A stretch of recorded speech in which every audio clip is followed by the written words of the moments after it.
या प्रकरणामध्ये दिव्यांग संघटना अहिल्यानगर यांच्यामार्फत मला एका दिव्यांग प्रमाणपत्र जे आपल्याकडून आमच्या संस्थेमार्फत निर्गमित झालं होतं त्याची सत्यता पडताळणी करून बघावी, त्याच्याबद्दल त्यांना डाऊट वाटतो, साशंकता निर्माण करणारं पत्र मला आलं होतं।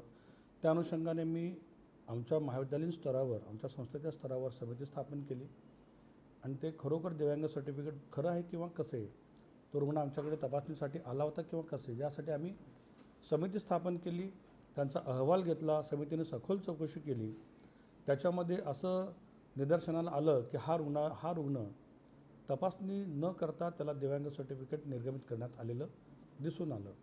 त्या संदर्भात आणखी 2 सर्टिफिकेट्स मला तशी तक्रारीच्या अनुषंगाने मी चौकशी केली, तर तीही त्या पद्धतीने निर्गमित केलेली होती की ज्याच्यामध्ये रुग्णांची तपासणी होणं आवश्यक आहे, त्यानंतर योग्य पर्सेंटेजसह डॉक्टरांचा अभिप्राय, एक्सपर्ट डॉक्टरांचा अभिप्राय मिळाल्यानंतरच ते निर्गमित होणे अपेक्षित होतं।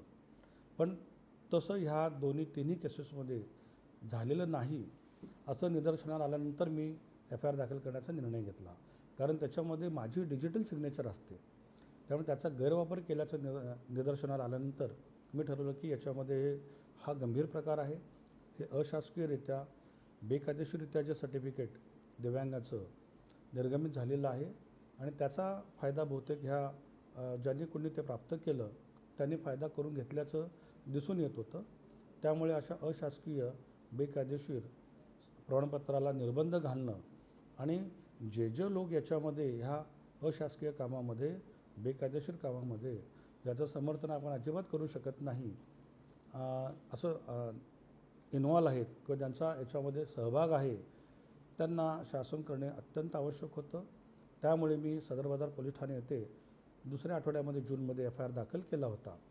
मग त्या अनुषंगानं त्यांनी तो गुन्हे शाखेकडे वर्ग केल्याचं मला त्यांनी कळवलं आणि प्राथमिक चौकशीमध्ये त्यांनी जे पहिले दिव्यांग व्यक्ती म्हणून ज्यांनी सर्टिफिकेट घेतलं होतं त्यांना अटक केली आणि त्याच्या अनुषंगाने कोण कर्मचारी, अधिकारी याच्यामध्ये सहभागी आहेत त्याचा शोध घेतला जातो आहे।